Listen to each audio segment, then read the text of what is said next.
to another Beetlejuice video and a dark and stormy day here in the studio. It's literally so dark outside. It is the middle of the day and it is stormy. So if you hear thunder, that's what's going on. In the last video over Lydia's room, I made all of the large furniture. So in this video, I'm going to focus on the accessories. Thankfully, I already had a head start because I 3D printed her cameras, both an instant camera and a Nikon camera in the last video. So I'm gonna start out by painting those and then we'll get to the rest of the miniatures. Okay, I think we're gonna have to zoom in a little bit for these. They are very tiny, and I'm also going to have to use some miniature paint brushes to get the detail on here that I want. I'm starting with a base coat of black paint. This is going to get into all the crevices, and both of them are going to get pretty much the same treatment. Thankfully, when it comes to miniatures this small, a huge trick, or I guess not a trick, but an easy way to get those details to come out is dry brushing. And I love dry brushing anything in any scale, but this really brings out the edges and the little bitty pieces that make up the lenses and the buttons. So I did that for both pieces, and now I'm going to work on the interior of the lens. When I looked up samples of a Nikon camera, I noticed that the inside of the lens looked a little bit red. So I'm trying to replicate that with some paint before I finish the lens with some diamond glaze. I don't know which one I should be doing this on the Polaroid, but I really like the effect, so I'm adding little bits here and there.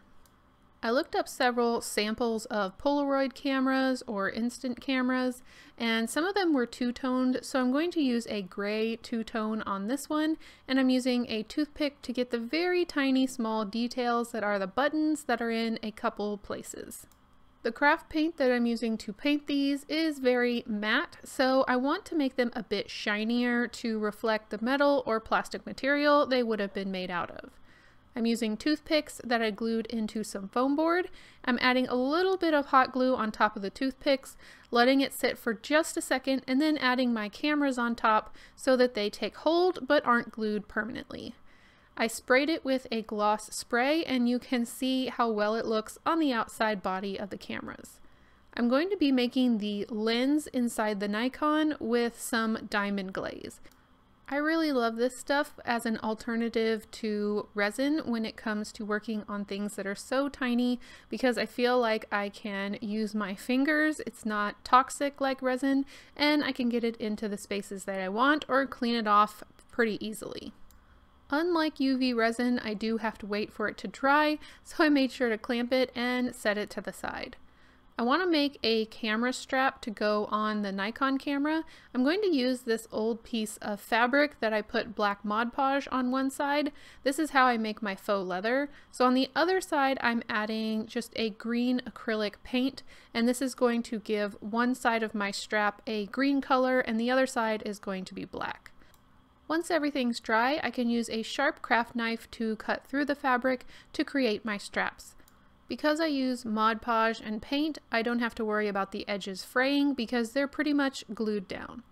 I really like how this is looking, so now I can cut it into the strap shape I want to use. I initially cut two because I was thinking I might put one on the Polaroid camera, but I think I'm just going to stick to having one for the Nikon at the moment. I want to force this strap so it looks like it is reacting to gravity, so I'm going to have to force that, otherwise it would just stick up in an abnormal shape. So the first thing I'm going to do is glue it to my camera. I'm adding these pointed edges to the side of my camera using some tacky glue and just a little dab of super glue. Once it's connected to the camera, you can see how it looks unnatural. So I'm going to let this dry completely, and then I can start forming the strap into something that looks like it was just haphazardly laid down after the camera was done being used. And of course, now the Polaroid is completely finished, I can set it to the side. I'm using a toothpick to carefully turn the strap around, and then I just push it with my fingers onto my desktop to get a smushed look to the strap. I'm using a 1, 2, 3 block on top of it to make sure it stays that way. I found this decorative snowflake bead chain in my collection, and I thought it would be great to remove just a couple small pieces that will look like a buckle that's connecting the strap to the camera. With a little bit of super glue, I added a dab to the edge, and I'm going to put the small golden pieces on the side so it looks like those are the areas where the strap is attached. Now I'm going to let everything dry, and pretty much the cameras are complete. I am so happy with how they came out. Now you can't have a camera without something to go inside the camera to take the pictures. So if you are old enough, you may remember film canisters. I want to make quite a few film canisters because you can see them spread around Lydia's room. The first thing I did was take a barbecue skewer and I painted the entire thing black.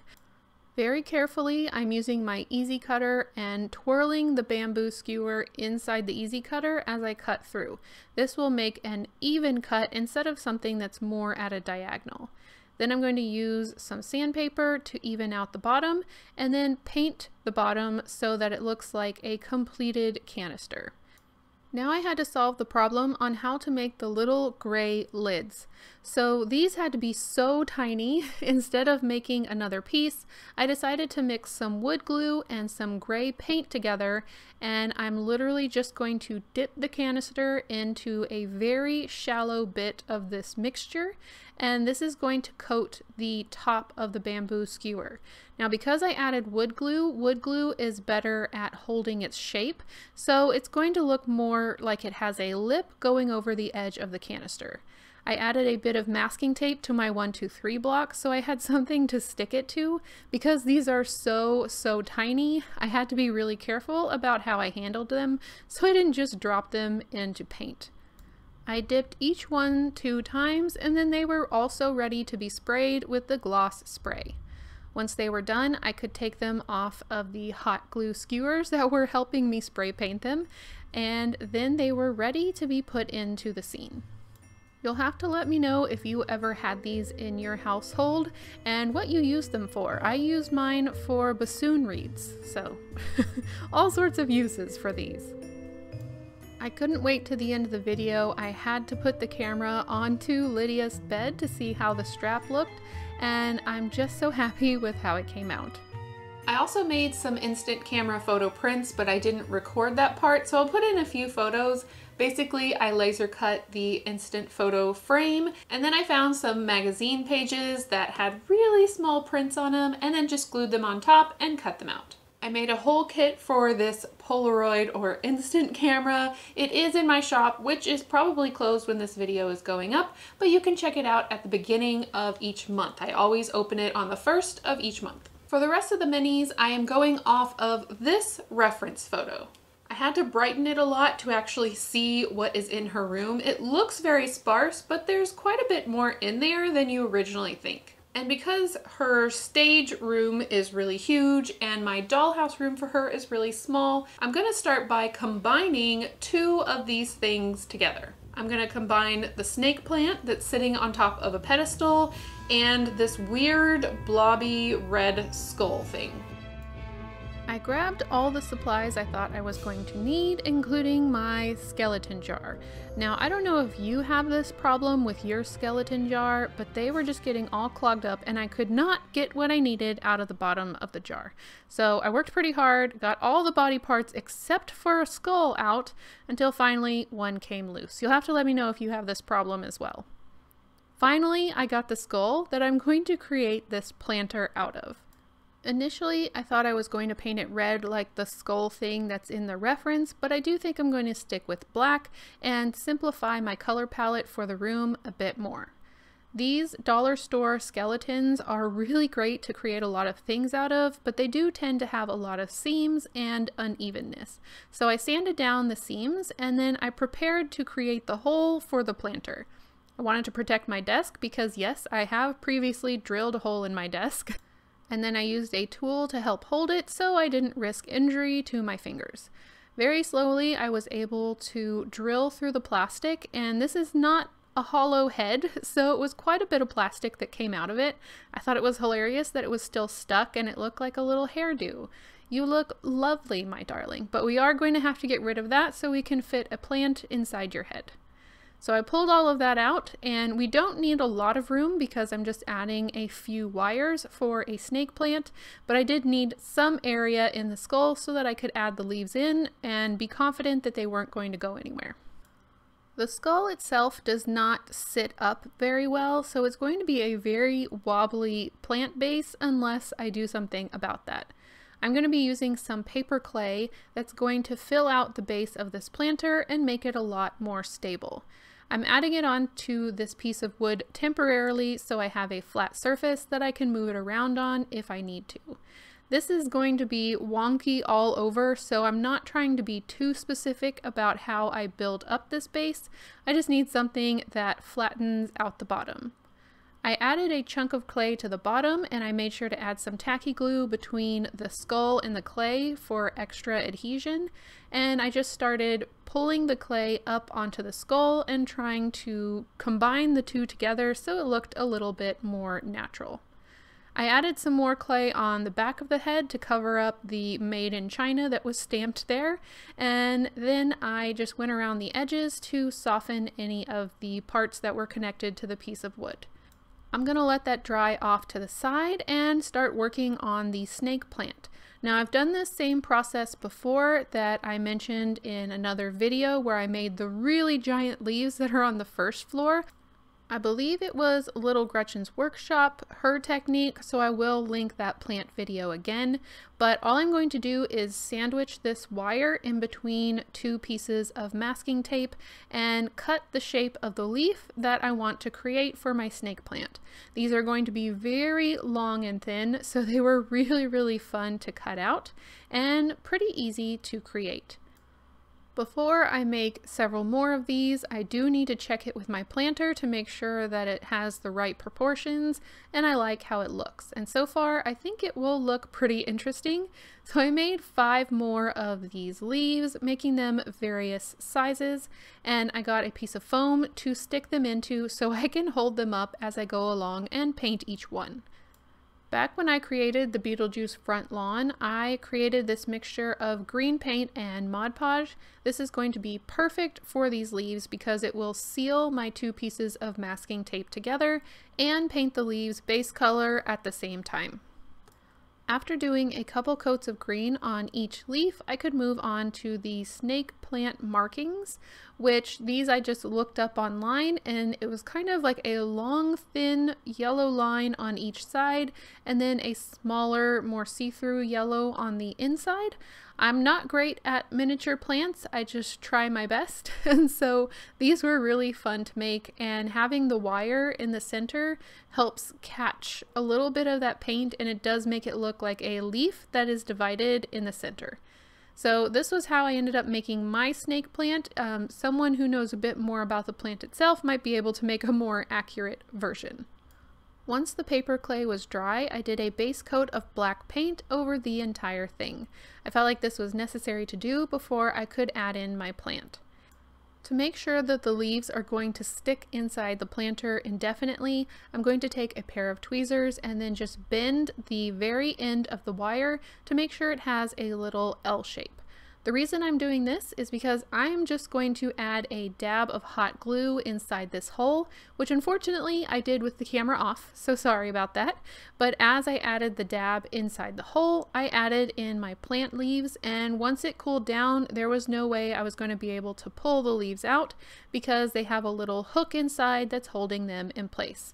So as you can see, it's very sturdy. Once the hot glue had cooled, I could pull on the leaves and use the wire to shape them into an interesting plant shape. So these leaves are usually pretty close together when it comes to this type of plant, and I think it made the skull look like it has a very interesting hairdo. The skull that's in the reference is very shiny, so in order to make this skull match, I'm going to have to add some diamond glaze. One thing I love about diamond glaze is it does kind of hold its own shape and fill in little imperfections, but I was a bit afraid this property of it would fill in my skull face and I would lose some of the details.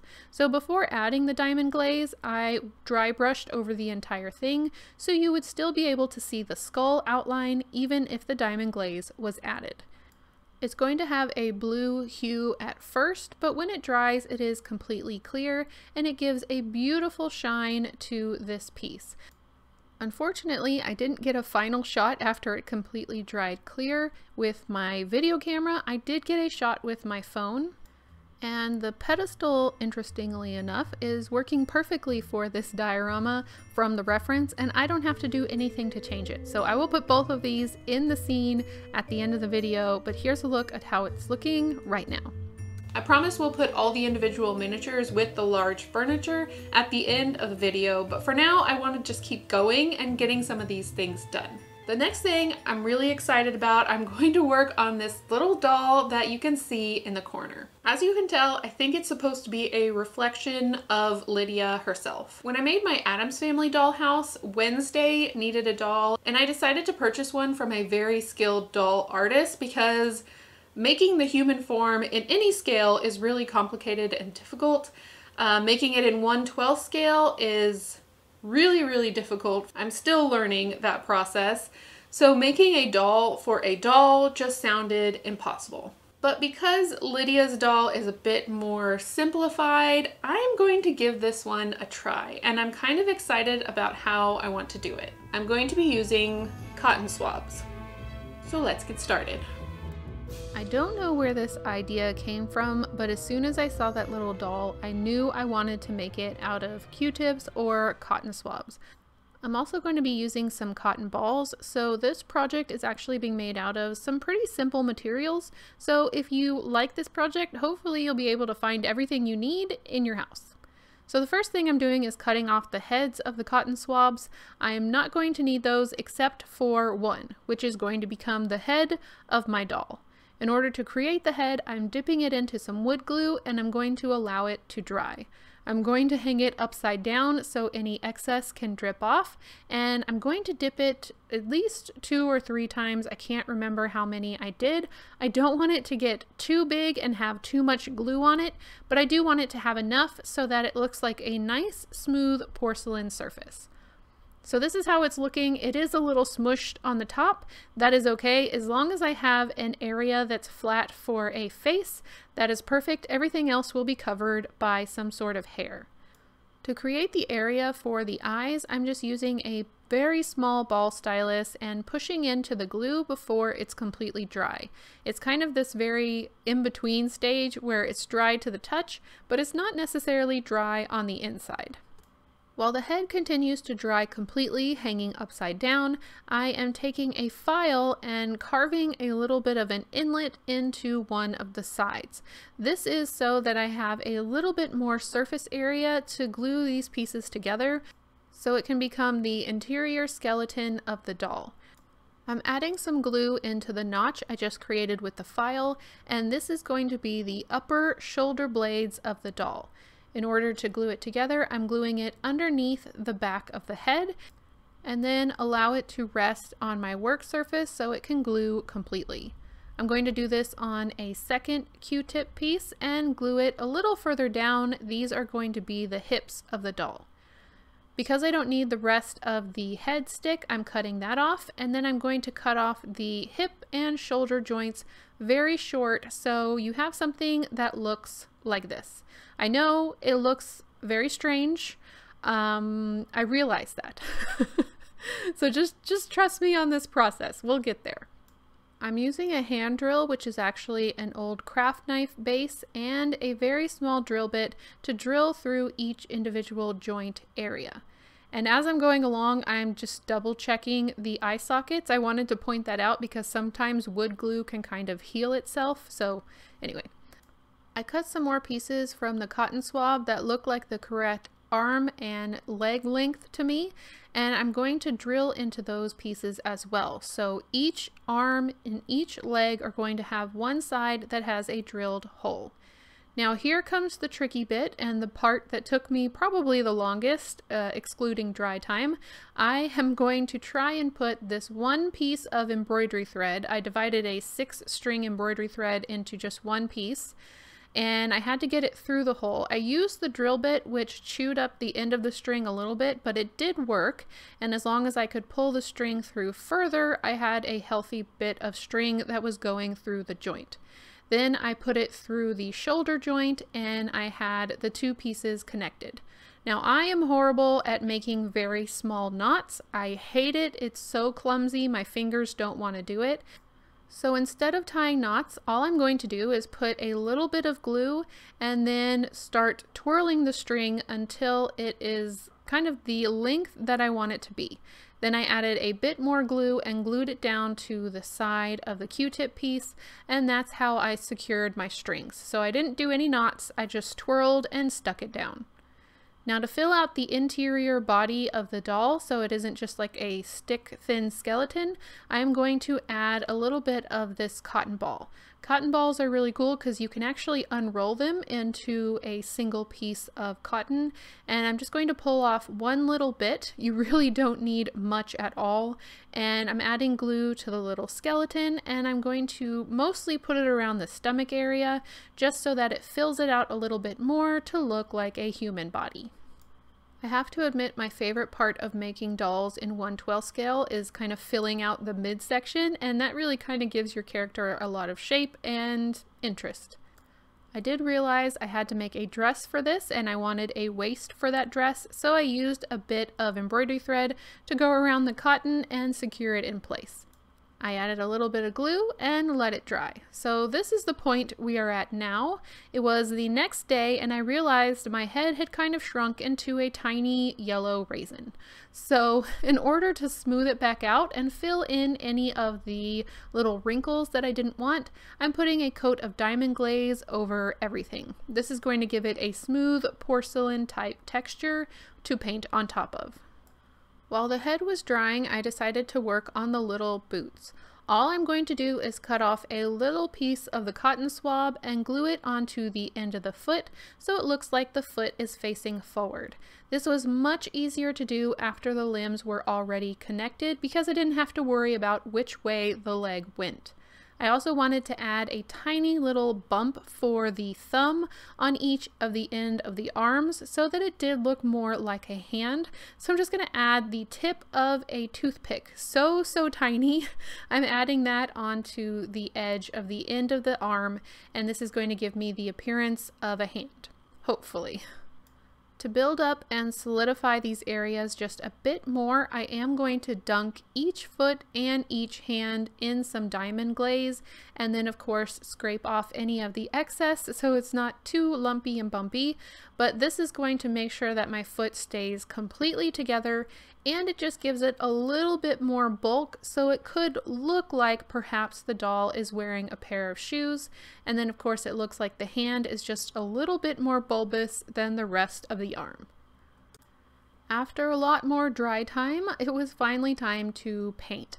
And this is a mixture of a very pale skin tone because I do believe this doll is supposed to look like Lydia. So I'm painting over the head and arms with that color, and then the legs are going to be completely black to give the appearance of stockings and shoes. And I did find having a pair of tweezers to hold the small limbs during this process to be very helpful. I'm adding in a very simple face. You can see that the doll has eyes in the photo reference, so I'm adding little toothpick dots of eyes in the eye areas, and then I wanted to add a mouth. I later removed this, so you will see that eventually it does just magically disappear. In the reference photo, you actually can't see if the doll has a mouth, but I just wanted to give it a mouth to see how it looked. It looks a little derpy, but that's okay. And then I had to go in and give it Lydia's hairstyle, which is going to be the very pointy bangs. And then I painted the rest of the head with black paint because I am going to add a little bit of the cotton ball to act as hair, and it's just going to be easier to make that look nice if it's painted black underneath. I'm adding some more diamond glaze over each one of the limbs because I do want it to look like these limbs are some sort of porcelain doll, and I do love the shine that it gives it. Now it's time to make the clothing for the doll, and as you can see, the smile has disappeared, so she's already looking a bit more like Lydia. I'm going to cut a very small hole into this folded piece of fabric, which is going to make an undergarment for the doll. Especially because I plan to put her in a dress, I think covering up the exposed cotton will be a really good idea.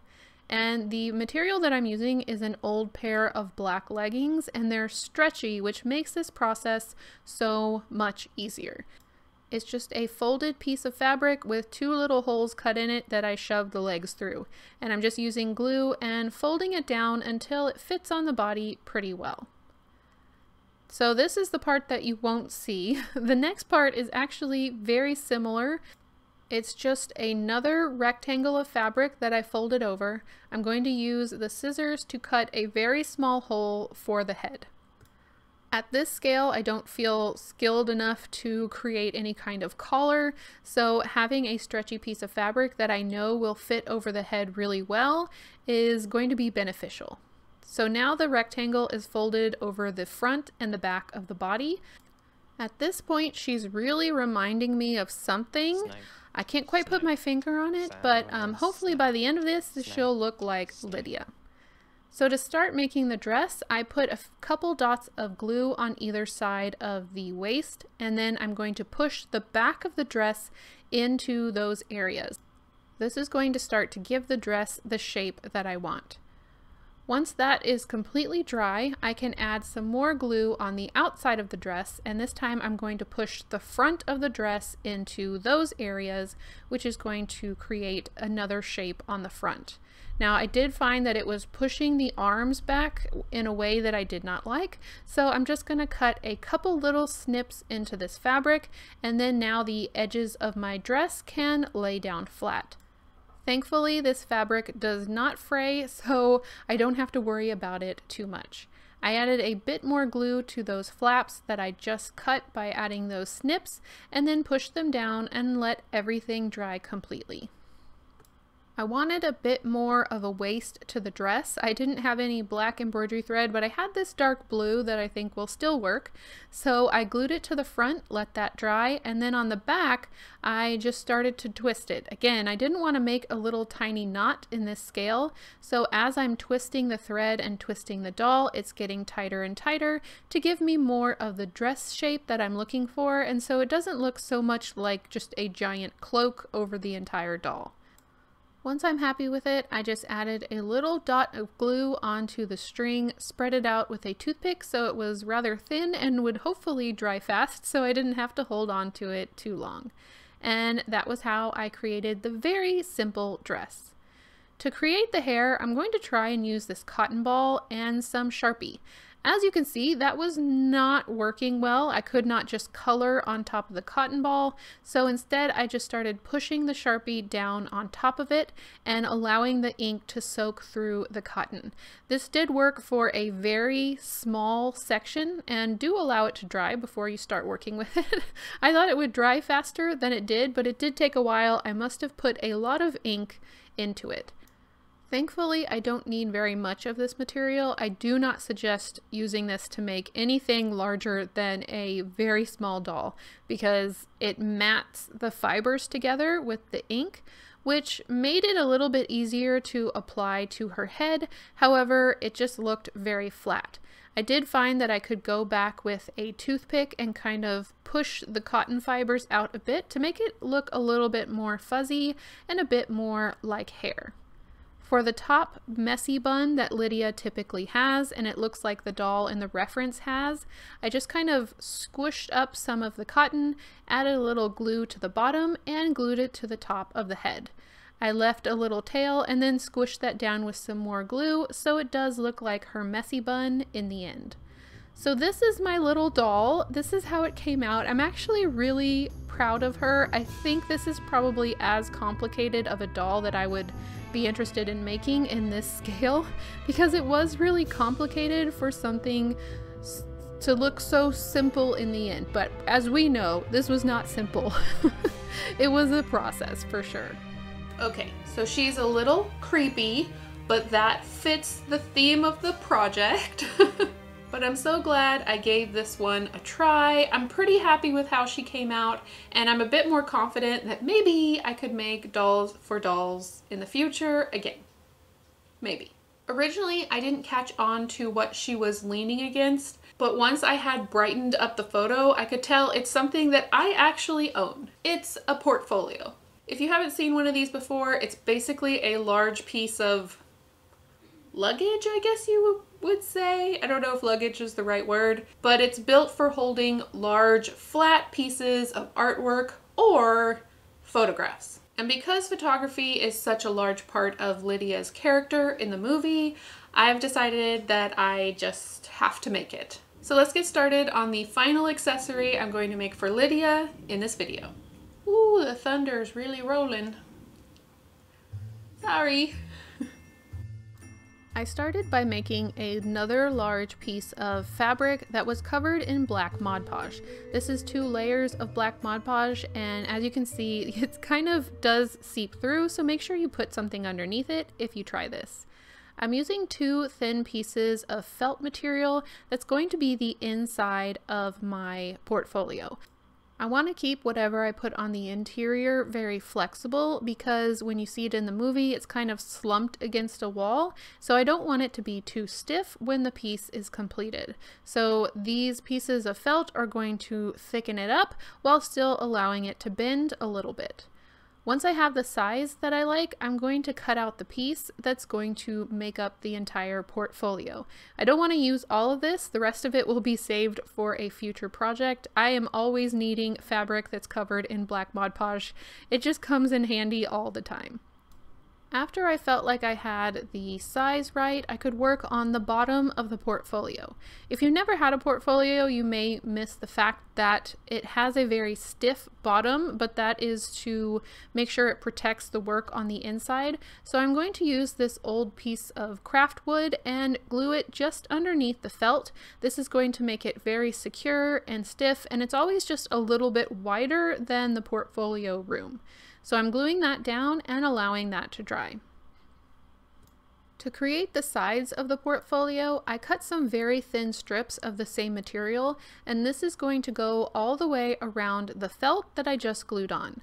I'm using some tweezers to grab at the corner of where this is going to go around the felt so I can make a really sharp crease in the material. This is going to be a bit easier to do before I try and glue it on. I added glue to the piece and then carefully glued it around my felt. I only had enough to do one side, so it is going to be a separate piece that goes around the other corner and covers the other side. I just didn't have enough to make it long enough to go around all 3 sides. So here you can see how it covers up the edge of the felt.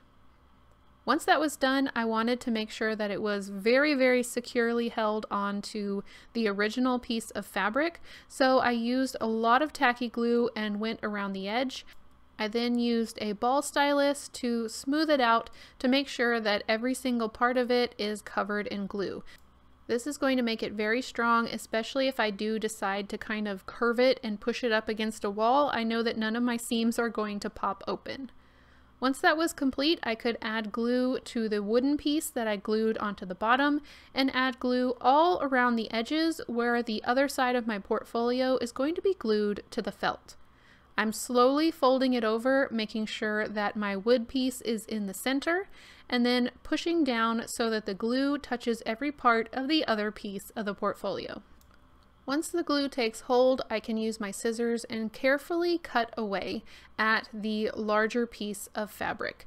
I want there to be just the tiniest edge that goes around the thin pieces that I added, because usually a portfolio does have a little extra lip on it.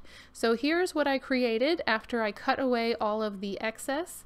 And to finish sealing everything off, I'm going to take some black Mod Podge and paint in the very crease. It's kind of like painting the edge of a sandwich almost, but I want it to just be completely solidified so that it's one piece and none of it will come apart. Using some of the strips that I cut off, I am going to be creating the handles for the portfolio. So these are little bits that I folded over, and I'm going to use these tweezers to help me hold it in place while I fold down the edges to create the handle. These are just going to be very, very simple handles, but I do think they're effective once they're applied to the portfolio. I cut them off so that they were the right length, and once the handles were glued on, I got another piece of the same material, cut it to the size that I liked, and these are just going to barely cover the edge of the handles just to give it a more finished look. Here's how the edge of the portfolio is looking. I am so happy with it. I think it will look great in Lydia's room. It's too bad that it's completely black because I do think some of the cool details get a little bit lost unless you're able to actually pick it up and hold it. And it is still flexible, as you can see, so if I have a wall that I'm able to slump it up against, I'm going to be able to do that. So now we can put all the things, all of the miniatures together. I'm going to first set up the furniture that I made in the previous video and start adding in those cameras. I think they look so fun on the bed, but they could also work up on the dresser. I'm going to put in the film canister and some of the Polaroids. Here is my little pedestal with the plant in my skeleton pot. And then of course the portfolio will be a challenge, but also interesting to find where it's going to go in this really tiny room. It may just be propped up against the bed. And of course, Lydia's doll. This is one of my favorite pieces, and I'm so happy I spent the time I did on creating it. I'm putting her up against the bed, but of course she could also end up in Lydia's arms, although I do think she'll stay in the room, and who knows if my Lydia doll will stay in the room. She may end up all over the house, you never know. So that is my final tour of all the items I made in this video. There might be a few other accessories that get made in the very end. Her vanity is looking a little bit bare, but I am just loving the direction this is going, and I think all of this will look so good once I have the walls up. The next video over Lydia's room will involve the house and construction and walls and wallpaper, and hopefully everything will just all start to come together.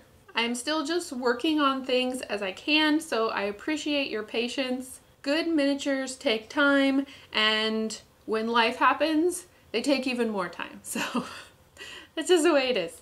Also, I did want to tell you, I finally got to see Beetlejuice, the musical. I know several of you have been asking me for quite a while since I started this project and since the musical came out, if I had seen it.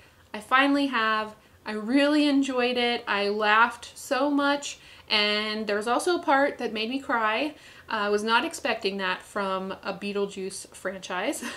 But I really enjoyed that the storyline was different enough to keep those who were familiar with the movie interested in figuring out what was going on, but it was also very familiar and you understood the characters. I wouldn't suggest it for young children. Beetlejuice is very much Beetlejuice with his jokes and humor. And I also would not suggest it for anyone with epilepsy, so keep that in mind. I'm hoping that I can take my playbill and include it somewhere in the house, maybe underneath the stairs, but we'll figure that out sometime in the future. And now I feel like I'm caught up and I can finally see Beetlejuice 2, the movie, when it comes out, and I feel like I've got all my Beetlejuice franchises, all of that. I have seen it, I think. So that's all I have for you today. I hope you enjoyed it. I hope the thunder wasn't too annoying throughout this video, but sometimes it is nice to just have a dark and stormy day. Stormy, are you having a dark and stormy day? I'm always up for a stormy day. We'll see you all in the next one. Bye. I will see you all. I will see you all. No licking. No licking. I will see you all. Stop. Stop the licky noises. Okay. Stop. Stop. Okay. You just can't help yourself, huh? I love you, but stop. Okay. I literally have to put my hands out here so you stop licking. You're very complicated.